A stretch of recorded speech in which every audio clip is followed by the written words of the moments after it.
You know how some people say they just had a feeling?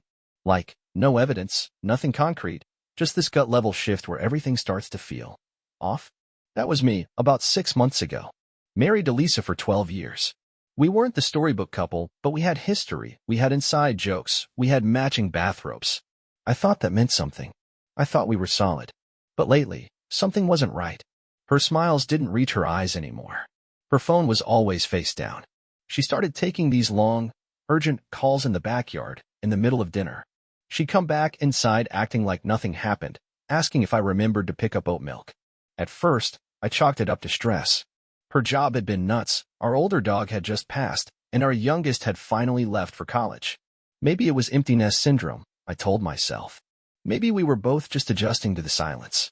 But that gut feeling wouldn't go away. And I wish I had trusted it sooner. Because the truth wasn't just ugly. It was twisted. It wasn't just infidelity. It was betrayal of the most personal kind. My wife was cheating on me, with my own brother. Yeah, let that one sit for a minute. You'd think finding out your wife's cheating would come from a dramatic moment, lipstick on the collar, mysterious hotel receipts, something like that. Mine came from laundry day. Yep, laundry. Lisa never lets me do it. Says I fold shirts like a raccoon with arthritis, which, okay, fair. But she was out running errands, and I was trying to be helpful for once. I grabbed a pile from our shared bathroom and headed to the washer. That's when I saw it. A second phone. Not her usual one. This one was buried in a pair of her old yoga pants. Cheap burner phone. Not even locked. I know, because I opened it, not to snoop, honestly, just because I thought it was my kid's or maybe something she'd forgotten to throw away. But curiosity got the better of me. There were messages. Hundreds of them. At first, I didn't recognize the number. No name saved, just text back and forth. Flirty stuff. Dirty stuff. Plans. Times. Places. Can't wait to see you again, babe. Your husband suspects nothing. The kind of crap you can't unread once it's in your head. Then one message chilled me. I'll bring your favorite whiskey next time. Same bottle I got you last Christmas. Only one person gave Lisa that brand of whiskey last year. My brother, Aaron. My younger brother. The guy who crashed on our couch for 3 months after his divorce. The guy I helped get a job at my company. The guy who gave me a stupid mug that said #OneBrother on my last birthday. The text didn't use his name, but after that message, I knew. I didn't confront her right away. That's what surprised even me. I mean, every part of me wanted to lose it. Wanted to scream, to throw the burner phone on the kitchen floor and ask her what the hell kind of human does this?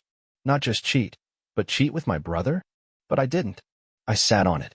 Because here's the thing, Lisa lies like it's her second language. She's good at it, too. Calm, collected, never blinks. If I rushed it, she'd twist it, spin some story that would leave me second-guessing myself. So instead, I played it cool. And I started planning. The first thing I did was back up the phone. Took photos of the messages, the dates, the emojis, all of it. I even caught a few blurry selfies they'd sent each other. My brother's dumb face smiling in a hotel bathroom mirror. Lisa blowing him a kiss. Then I put the phone back exactly where I found it. I needed more than messages. I needed proof. Real, unshakable, divorce court-level proof. I called an old buddy from high school, works as a PI now. Kind of a burnout, but he owes me a few favors. I told him everything. Told him to follow her, tell her when she goes to the gym or when she stays late at the office. Told him to check Aaron's place too. And while he did his thing, I started doing mine. I pulled our bank statements, credit card logs, phone records. I was shocked how much I'd missed. How many little charges made sense in isolation, but when you saw them all together, they painted a pretty dirty picture. There were hotel stays charged to Lisa's card. On weekends she said she was visiting her sister. There were ride shares to addresses I didn't recognize, all in the same zip code as Aaron's new condo. And there were texts between the two of them, from her real phone, too, that looked innocent enough until you knew what to look for. Inside jokes. Timing overlaps. Secret language. She was getting sloppy. And I was getting ready. So, this next part? It's the one that still makes my stomach turn. Because once you see it, once it all clicks, your home stops feeling like your home. It turns into a crime scene with throw pillows and family photos. And every normal thing starts feeling like a setup. Like the guest bathroom. I walked in one morning and there was a new toothbrush in the holder. I never used that bathroom. Lisa claimed it was for visitors. But we hadn't had a single guest stay over in weeks. The guest towels were freshly laundered. folded like she was running a damn Marriott. There was even one of those fancy little hand soaps shaped like a seashell. I felt like I was losing my mind. One night, after she went to sleep, I started checking her car. That's when I found a receipt wedged between the seat and the console from a liquor store halfway across town. A bottle of scotch. The same one my brother likes. The date?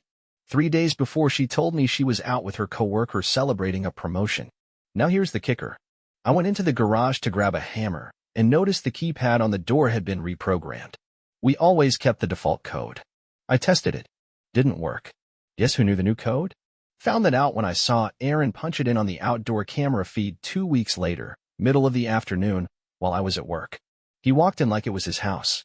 Stayed for 42 minutes. Left with his shirt untucked and a big, smug grin on his face.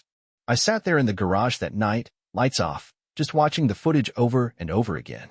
That was the moment it hit me. They weren't just having an affair. They were laughing at me. They turned my house into their little hideaway. My bed into their playground. My trust into a shared joke. I was done collecting data. Now I was planning to take down. I waited until a Sunday afternoon. She was in the kitchen, stirring a pot of soup like everything was fine. Wearing the apron I bought her last Christmas, humming like the world wasn't about to cave in on her. I couldn't do it gently. Not anymore. I was past the point of passive hints and roundabout questions. I asked her straight up, "Are you cheating on me?" She flinched. Just barely. But I caught it. Then she blinked, and the lie machine kicked in. No. Of course not. Where's this coming from? She furrowed her brow, went full soap opera innocent. Tried to play the concerned wife card. I almost laughed. It was pathetic. I told her I found the burner phone, and I watched her face change like shifting weather. First, confusion. Then denial. Then, just like that, anger. She got mad at me. Started ranting about privacy, how I violated her space, how everyone deserves a little mystery in a relationship. A little mystery? I asked her who Whiskey Man was. She froze. I asked if she liked watching my brother sneak through my garage like a raccoon with boundary issues. That's when she snapped. Dropped the ladle, slammed her hand on the counter. Told me I was being paranoid, insecure, and jealous. I told her I had the texts. The photos. The video of Aaron letting himself into our house. Her face went white. Then she shifted again, and here's the part I'll never forget. She tried to laugh it off. Said it was just emotional. Said Aaron was the only one who actually listened to her, that they connected after his divorce and didn't mean for it to happen. Didn't mean for it to happen? You don't accidentally start sleeping with your husband's brother. That's not a stumble. That's a full-on sprint into betrayal. She tried to make it sound noble. Like she'd been suffering. Like I had somehow pushed her into Aaron's arms. She even said, "I kid you not, you never noticed how lonely I was." As if her loneliness gave her a hall pass to nuke our entire life. I didn't yell. Didn't throw anything. I just stood there, watching her spin, grasp, twist reality into some story where she's the victim. I told her I wanted her out of the house. She laughed again. Said, "You can't kick me out of our home." I said, "Fine. I'll just burn it all down, legally." And I walked out. You ever have one of those moments where you think you've hit rock bottom, only to realize there's a whole basement you didn't know about? That was me, a few days after the confrontation. I figured I knew everything. The affair, the sneaking around, the burner phone, the lies. I thought the worst had already surfaced. But then my PI buddy called. He'd been digging into Aaron's activity. At first, I told him not to waste his time. I already knew the scumbag was sleeping with my wife. What else could there possibly be? His exact words? Buckle up. Turns out, this wasn't some fling that started a few weeks ago. No, they'd been doing this for over a year. A year.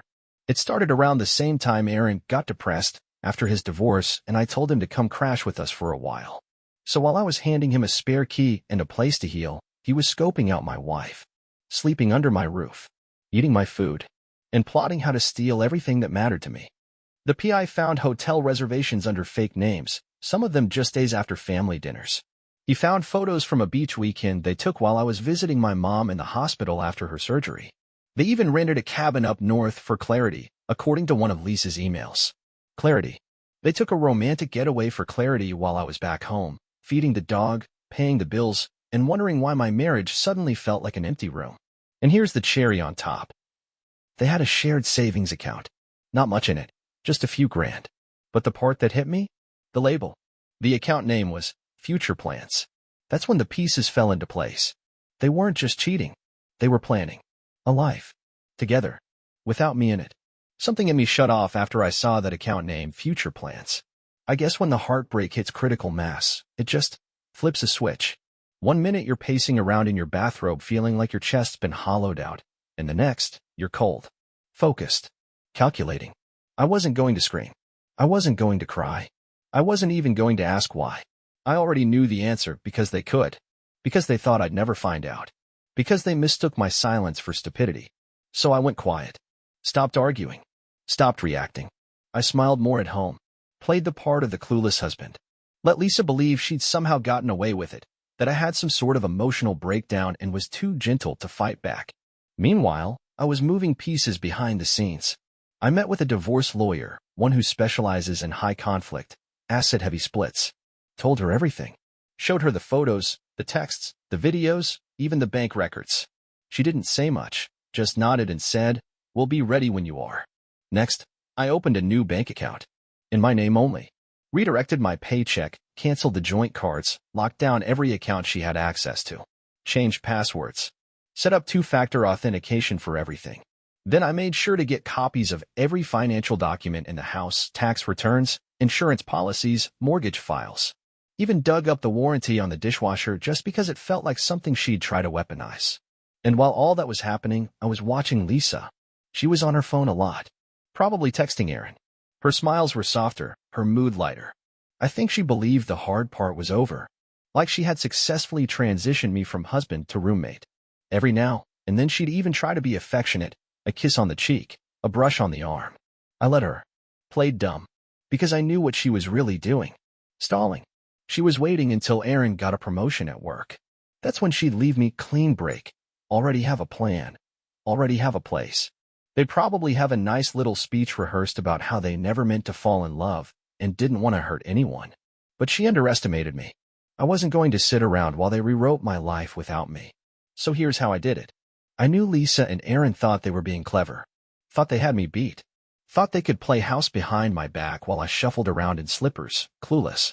That's the part that really burned, not just the cheating, but the arrogance of it. Like I was some sad, aging sitcom husband who wouldn't notice his own life going up in flames. That's when I decided I was going to flip the script. If they were going to treat me like a fool, I was going to give them just enough rope to hang themselves. I started with the calendar. Lisa always synced hers with mine through a shared Google account. She stopped checking it months ago, probably too busy planning secret getaways, but I kept it up to date on purpose. I added a business trip to the following weekend. 2 nights, out of state. I marked it as a team retreat, just to sound official. Then I left a few fake work emails open on our shared laptop, nothing suspicious, just enough to support the story. Made sure she saw them. She didn't say a word. But that night, her mood changed. She cooked. She poured wine. She even wore that soft blue robe I used to love, the one she hadn't touched in ages. I played along. She thought I was softening up. But in reality, I'd already booked a room at a cheap motel a few blocks from our house. Not for myself, for the cameras. See, I'd already installed a small, discreet nanny cam in our bedroom. Another one in the hallway. Both high enough to avoid detection, both linked to a secure server only I could access. Legal in my state, since it was my home, and no audio was recorded. I double-checked every law twice over. The last thing I wanted was a legal technicality messing things up. The night before my trip, I packed a small suitcase and made a big show of being rushed and tired. Kissed her on the cheek. Said I'd call when I got in. She smiled and told me to have fun, with that tone that made me want to vomit. I left around 6 p.m., drove to the motel, parked in the back, and walked 2 blocks to a coffee shop where I set up my laptop and logged into the feed. Nothing for the first hour. Then movement. At 7:42 p.m., Aaron pulled into the driveway in his beat-up SUV. He used the garage keypad to let himself in, like he owned the place. I watched him walk into my house, into my living room, and drop a 6-pack of beer on the coffee table. Lisa greeted him in a robe, not mine this time, not blue. Black. Short. She kissed him. They laughed. Sat on the couch like it was their Friday night. I didn't cry. Didn't yell. I just watched. I took screenshots, timestamped everything. I was done with emotion. This was business now. But then came the kicker. At one point, she pulled out her phone and said, again, no audio, but I could read the smugness on her face, something about, he has no clue. They toasted to me being out of town. She giggled. He smirked. I clenched my jaw so hard I thought a tooth might crack. But I let it play out. All of it. Because now, I had what I needed. They weren't just cheating. They were comfortable. They were confident. They were done hiding. And now, I was done pretending. I didn't sleep that night. Didn't even try. I sat in that motel room with my laptop open, just watching them, not because I needed more proof, but because I needed to feel the full weight of it. Like touching a hot stove on purpose, over and over, just to burn the delusion out of your system. They moved from the couch to the kitchen. Lisa cooked him dinner, the same pasta she used to make me when we were still us. He cracked open a beer. They danced for a second, right there in the living room, swaying like high school kids. She laughed. He kissed her neck. It wasn't just sex. It was mockery. By the time they disappeared into the bedroom, I had already downloaded every second of footage, every still image, every digital receipt of betrayal. I organized it into folders. Labeled everything. I didn't just want justice. I wanted order. I wanted to make sense of a life that suddenly didn't. The next morning, while they were likely tangled up in my sheets, I met with my lawyer. She took one look at the footage and said, "You're going to win this." We talked strategy, asset division, spousal support, or lack of it, thanks to the adultery clause in our prenup. Thank God for that dusty piece of paper I never thought I'd need. I remember Lisa rolling her eyes when we signed it, joking that it was just paperwork. No, it was my parachute. I also gave the lawyer something else, evidence that Aaron, my brother, had been using company resources during their affair. Emails sent from his work address. A hotel receipt paid with his company card. That was going to be a problem for him. And I wasn't done. On Monday morning, I walked into the HR office at the company where both Aaron and I worked. I didn't throw a scene. I didn't say a word about my personal life. I just handed over a packet of documents to the department head and said, "I think you'll want to look into this before it becomes your problem." His face said everything. And Lisa? I still hadn't said a word to her. I wanted the silence to drag. I wanted her to feel too comfortable. Because the higher you climb on a lie, the harder you fall when the truth pulls the floor out from under you. That night, I came home like nothing had happened. Told her my trip went fine. She played along, not even blinking. Told me she was just catching up on laundry all weekend. We sat across from each other at dinner, both holding cards behind our backs, pretending not to see the other's hand. Except mine was already on the table. And hers was a losing game. So, remember that smug calm she carried around like perfume? It vanished in a single knock at the door. 2 days after I got back from my trip, while Lisa was on the couch scrolling through her phone like nothing in the world could touch her, a manila envelope showed up in her hands courtesy of a process server with a polite smile and zero small talk. Divorce papers. The prenup enforcement. The full exhibit list, digital and printed. I watched from the hallway like I wasn't even in the room, and I'll tell you this, she didn't open it right away. She just sat there, staring at her name on the envelope like it might explode. Then came the switch. The confusion. The panic. Then, like clockwork, the rage. She stormed into the kitchen where I was pretending to make a sandwich I didn't even want.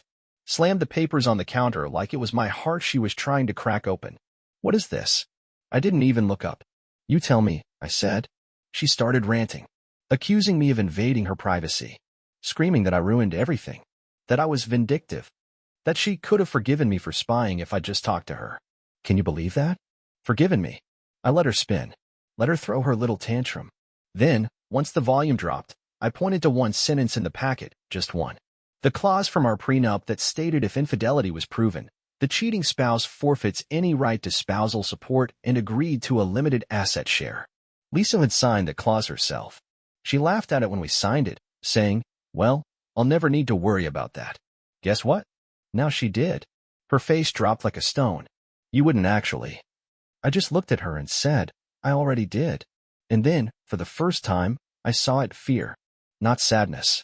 Not regret. Fear. Because it was starting to sink in. The cozy fantasy she built with my brother? It was going to cost her everything. But wait, the best part hadn't even happened yet. See, a few hours later, I got a text from Aaron. Short. Panicked. Just said, "What the hell, man?" Guess his boss didn't love the little info packet I dropped off at HR. Turns out using company resources to finance hotel hookups with your sister-in-law, not great for your resume. Who knew? He was placed on immediate leave pending investigation. And just like that, their perfect little future, the future plans, account, and all, started to fall apart. That night, Lisa tried to play the pity card. Sat on the edge of the bed, talking about how maybe we could pause the divorce and try counseling. I asked her one question. If I never caught you, would you have stopped? She looked down, didn't answer. And that silence said everything. You ever feel the air change in your own house? Like a storm passed through and now everything feels cleared out? That was me the morning after I asked her the question. Would you have stopped if I hadn't caught you? And she gave me nothing but silence. That silence was loud. It echoed down the hall. It filled the kitchen while she made coffee. It sat between us at the table, thicker than any argument we'd ever had. She didn't speak. I didn't either. It was over. And I think she finally realized I meant it. But before I let her go, I had one last move to make. See, there's a detail I haven't mentioned, Aaron. He's married too. Or was. His wife, Tessa, and I were never exactly close, but we'd been in each other's lives for over a decade. Family holidays. Birthdays. She even knit a blanket for our first dog, back when things were still good. And while I never wanted to drag anyone else into this mess, I couldn't let her keep living in the dark while her husband played sidekick in a soap opera I never auditioned for.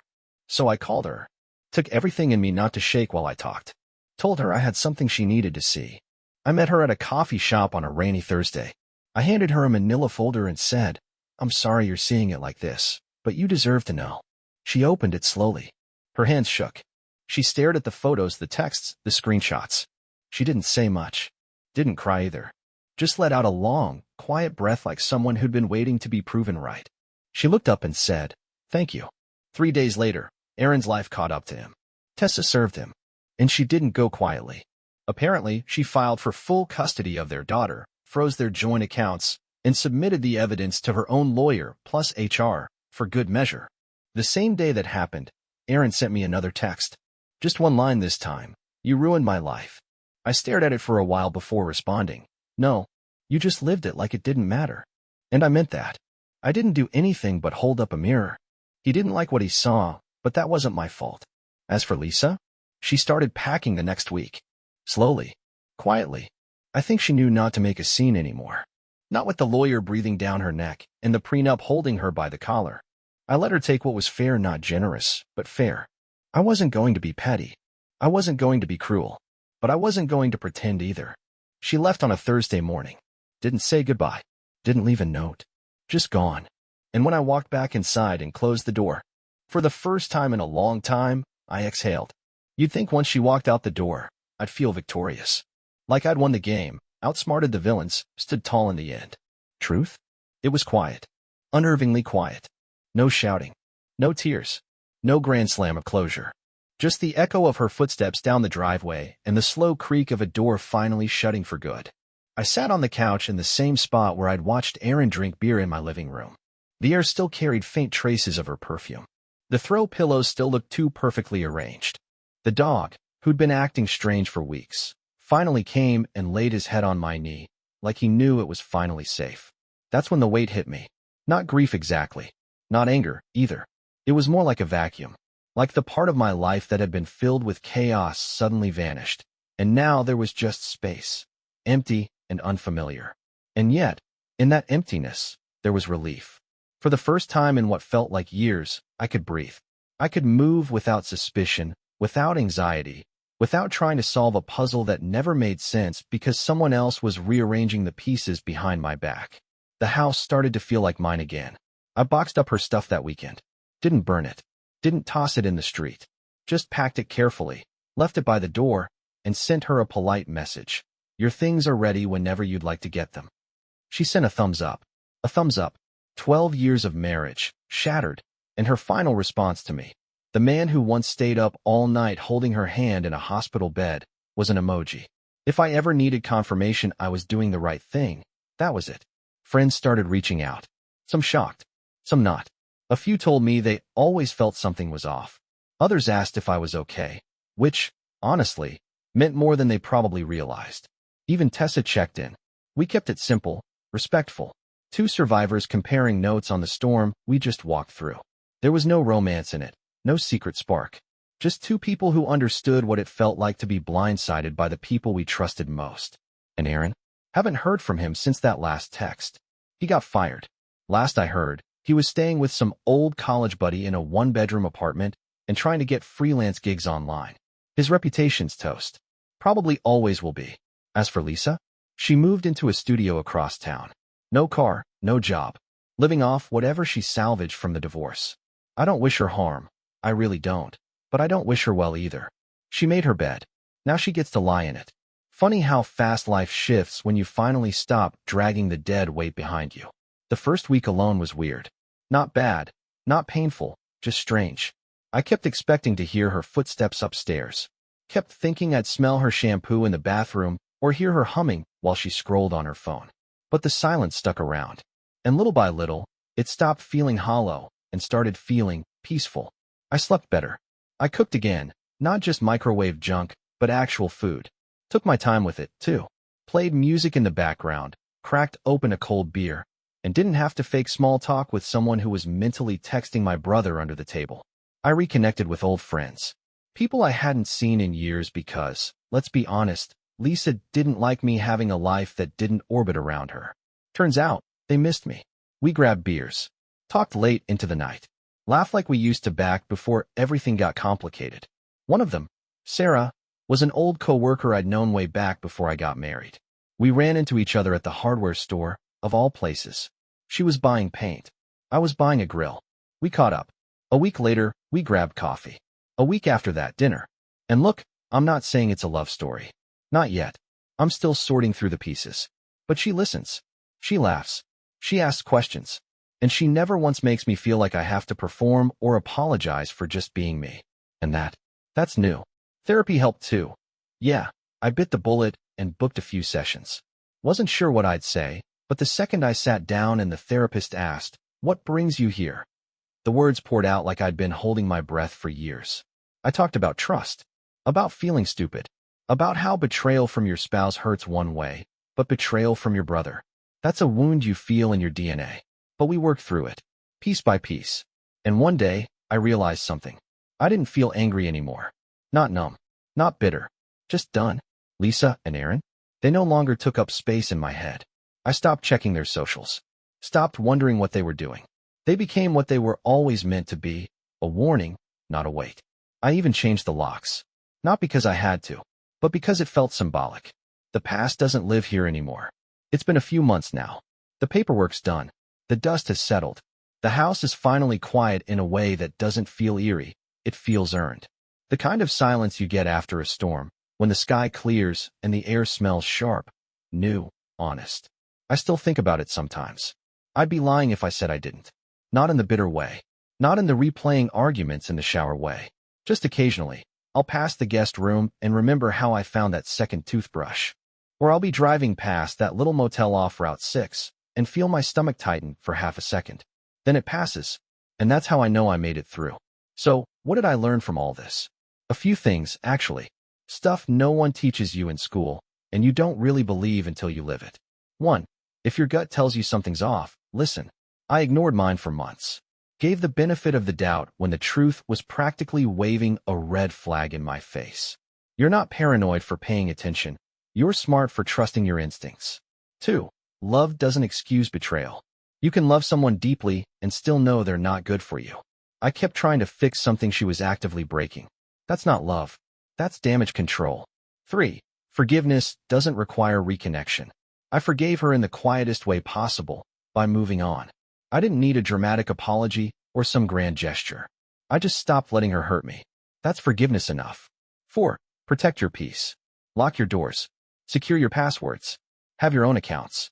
Not because you expect betrayal, but because you deserve stability, even if the people closest to you don't offer it. 5. Betrayal says more about them than it ever will about you. For a while, I thought I must have done something wrong. That maybe I'd failed as a husband or a brother. But I see it clearly now. They were broken people who made selfish choices. That's on them. And if anyone reading this is going through something similar, here's my advice. Take your time. Get smart. Get quiet. Then get out. You don't have to burn everything to the ground. Just stop watering the weeds. You'll be amazed what grows once they're gone. These days, I wake up to silence, but it's peaceful. I make coffee. I go to work. I call friends. Sometimes I grab dinner with Sarah. Sometimes I watch the sunset alone on the back porch with a beer in hand and my dog at my feet. And for the first time in a long time, I feel like me again.